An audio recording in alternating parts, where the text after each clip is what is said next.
সালাম আলাইকুম প্রিয় জনগণ, দেখেন জুলাই অভ্যুত্থানের পরে ইসলামপন্থী দলগুলোর মধ্যে এরকম দ্বন্দ্ব আসলে মোটেও কাম্য না। এগুলো আসলে আমরা যারা সাধারণ জনগণ আছি এগুলো আসলে মানতে পারি না।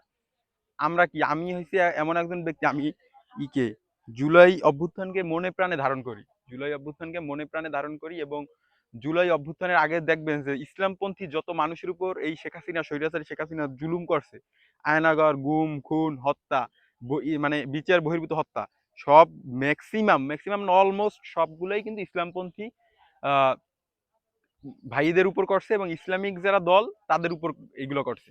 তার মানে এখন যদি আপনারা এই স্বৈরাচার শেখ হাসিনা পালিয়ে যাওয়ার পরও যদি ইসলামিক দলগুলোর মধ্যে দ্বন্দ্ব থাকে, একতা না থাকে, তারপর হচ্ছে সূক্ষ্ম সূক্ষ্ম বিষয় নিয়ে হয়, মানে কনফ্লিক্ট হয়, সেক্ষেত্রে কিন্তু ইসলাম হচ্ছে আবারও একটা, ইসলামিক দলের লোকেরা, ইসলামী ভাইরা আবারও একটা জুলুমের শিকার হবে খুব শীঘ্রই যদি এরকম চলতে থাকে।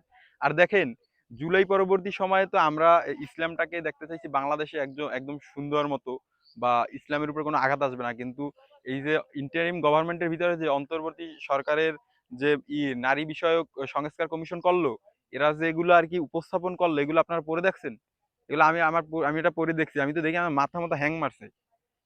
মানে সম্পূর্ণ আল্লাহ বিরোধী কাজ। এক কথায় বললাম, সম্পূর্ণ আল্লাহ এবং আল্লাহর যে বিধান আছে, এই ইসলাম আমাদের যে বিধান দিয়েছে পারিবারিক ভাবে, সামাজিক ভাবে, এই বিধানগুলো নষ্ট করে দিতে চায় তারা। তারা সমাজ থেকে উঠেই দিতে চায়। তার মানে কি, এটা কিন্তু একেবারে দীর্ঘমেয়াদী পরিকল্পনা, এবং এটা হচ্ছে তারা আহ, আমেরিকা এবং হচ্ছে ভারত, এই এই দুইটা এর মধ্যে মানে বাংলাদেশকে সেই মানে আমেরিকার মতো সাজাইতে চায়, আমেরিকার কালচারে করতে চায়। আমাদের যে ইসলামিক মূল্যবোধ, এই ইসলামিক মূল্যবোধ তারা ধ্বংস করে দিতে চায়। বাংলাদেশের মুসলমানদের ভিতর থেকে ইসলামিক মূল্যবোধ ধ্বংস করে দিতে চায়। জুলাই অভ্যুত্থানের পরে ইসলামের প্রতি এইরকম আক্রমণ, এটা কিন্তু আসলে সবার মতো না। এটা আসলে সবার মতো না।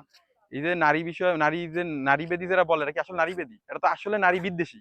কারণ দেখেন, নারীদের যদি তারা করতো, মানে হেফাজত করতেই চাইতো বা অধিকারই চাইছে, ইসলাম ছাড়া কোন ধর্মে বেশি অধিকার দিছে বলেন তো?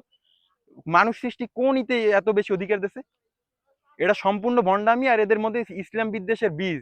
এদেরকে আসলে প্রতিহত করতেই হবে, এদেরকে প্রতিহত না করতে পারলে এই জুলাই অভ্যুত্থানও শেষ, আর ওই আমাদের ইসলামিক মূল্যবোধ এগুলোও শেষ হয়ে যাবে। আমাদের সকলকে সতর্ক হতে হবে এবং এই এর বিরুদ্ধে প্রতিবাদ করতে হবে সবসময়।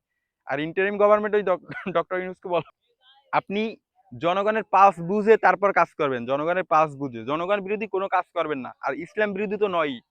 এক ফোঁটা রক্ত থাকতে জীবনে এই মানিয়ে নেওয়া হবে না ইনশাল্লাহ। সকলকে ধন্যবাদ। আসসালামু আলাইকুম।